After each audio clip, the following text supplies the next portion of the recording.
इनसे मेरी शादी हुई थी। इनका नाम नदीम है। 11 जनवरी को मेरी बारात आई थी। जो भी बताएंगे मैं सबको सब बता। मेरा नाम तैयबा है।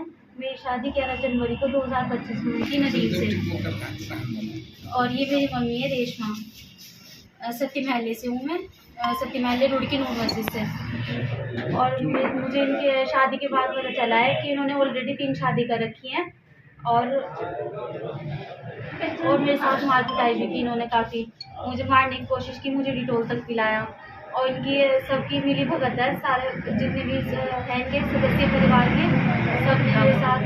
नदीम आज़म मामू, जो इनके नदीम के आज़म मामू हैं, उन्होंने भी नहीं बताया। इनकी खाला है सोनी खाला, शारिक खालू और वो 4 खाला हैं। मेरी शादी 11 जनवरी में हुई थी और मुझे धोखे से फंसाया गया है मुझे। और अब मुझे पता चला है कि 3 लड़कियों की ज़िंदगी और ख़राब कर रखी है, 3 शादी कर रखी है। बाद में पता चला है शादी के। और अब 5वीं ढूंढते फिर रहे, मैं 4थी वाइफ हूँ उनकी। और तुर्की की रहने वाली हूँ। मेरी शादी 11 जनवरी को नदीम अंसारी के साथ हुई थी देहरादून में। और मुझे पता चला है कि 3 लड़कियों की शादी की हुई है उन्होंने ऑलरेडी। और मैं 4थी वाइफ हूँ, मुझे पता नहीं था। और उनके केस चल रहे हैं 2 लड़कियों के, जो ऑलरेडी उनकी शादी हो रखी है।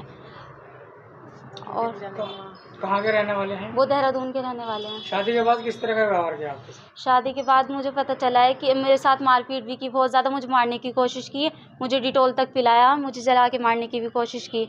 और फिर शादी के बाद मुझे ये भी बोला लड़के ने कि तुझे ना छोड़ूंगा ना रखूँगा, ऐसी बात बोलता किस तरह से प्रताड़ित करते हैं? सऊदी ले जाने के लिए बोलता था वो। ये उनकी मम्मी को और लड़के को मैंने बात करते हुए सुना कि मेरी कहीं पे डील कर ली उन्होंने सऊदी में। तो जब मुझे पता चला तो मैंने उनसे, अपने शौहर से, नदीम से बोला कि मुझे घर पे अपने घर वालों से मिला के ले आओ। शादी आपकी मर्जी से हुई थी मम्मी पापा? जी, मम्मी पापा की और मेरी मर्जी से हुई थी शादी।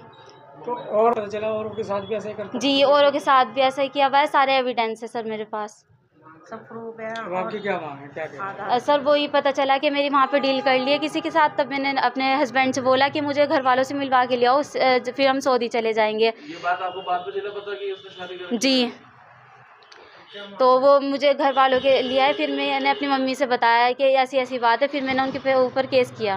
मम्मी से बात करो। आप भी बता दो। हाँ जी, हमारे साथ में बहुत बड़ा धोखा हुआ है। मैं अपनी बच्ची के लिए। एक मिनट, किसके जरिए रिश्ता किया था आपने? ये रिश्ता किसी ने बताया था, उसकी नदीम की लड़के की खाला है मंगलोर। उन्होंने बताया था कि मेरा भांजा है और अच्छा है, अकेला है, लड़का है, अच्छा कमाता है, सऊदी रहता है। हमें ये नहीं मालूम था ये ऐसे ऐसे परेशान करेंगे, इस तरह से वो करेंगे। लेकिन हमें अब उसमें मार्च में पता चला है इनकी हकीकत का। फिर हम मतलब इनके सब वो देखते भाई रिश्तेदारों में गए और जो पहली वाइफ है उनके बारे में पता किया हमने। और सबके मतलब प्रूफ हमारे पास सब कुछ है। मैं चाहती हूँ मेरी बच्ची को इंसाफ मिले। तो आपने तहरीर दी है पुलिस में? जी, पुलिस में, ATM के सब जगह तहरीर दी मैंने, रजिस्ट्री कराई। लेकिन अभी तक कोई वो नहीं है। हेल्पलाइन में 3 तारीख भी लग चुकी, लेकिन वहाँ पे भी कुछ हुआ नहीं। और वो बाहर जाने की सुराग में है कि वो किसी तरह बाहर चला जाए। मैं चाहती हूँ वो बाहर ना जा पाए। वो सऊदी रहता है ना, वो ये चाह रहा कि यहाँ से मुँह होकर बाहर चले जाऊँ। और 5 भी देखते फिर रहे वो अब कि 5 भी लड़की देख के और वो फिर बाहर लेके जाना चाह रहा, क्योंकि उनका हकीकत हमारे सामने आ गई। और जो पहली वाइफ थी उनकी भी आ गई। उनके यहाँ पे वो खुले ना उनके, अब 5 भी देखते हैं। उनके मेन मकसद ये है कि लड़की को ले यहाँ से वो करके निकाह करके और वहाँ पे कुंवारी बना के लेके जा रहा है वो लड़का सऊदी। लेकिन उनके मतलब ये मकसद पूरा नहीं हो पा रहा। और वाइफ उसकी कहाँ की रहने वाली है? पहली है देवबंद से और दूसरे नंबर की भी देहरादून से है, आज़ाद कॉलोनी से। और तीसरे नंबर की भी वहीं से ही है, देहरादून से। और चौथी ये मेरी बेटी है। कब कर दिया था आपने उसकी? 11 जनवरी को 2025 में। किसने कराया था रिश्ता? रिश्ता तो ये उसकी लड़के की खाला है मंगलौर, चांद बीबी। उसने बताया था कि भाई हमारा भांजा है ऐसे ऐसे। लेकिन ये इस तरह की मतलब कि ऐसे ऐसे करेंगे। हमने शादी बहुत अच्छी की, जहेज लेने के लिए मना कर दिया था, इसलिए हम गरीब हैं, इनके पापा नहीं हैं। तो हमने सोचा चलो हमारी बच्ची सही रहेगी। लेकिन ये नहीं मालूम था ऐसे ऐसे करेंगे, वो ऐसे परेशान करेंगे। तो इसलिए थोड़ा देखो, हमारी मांग कुछ नहीं है। वो मतलब देखो, हम प्रशासन से, पुलिस से क्या मांग? इंसाफ चाहते हैं बस हम। मेरी बच्ची को इंसाफ मिले, क्योंकि मेरी बच्ची के बाद वो फिर हमने कोई किसी खास बंदे ने हमें बताया कि 5 भी देखते फिर रहे हैं।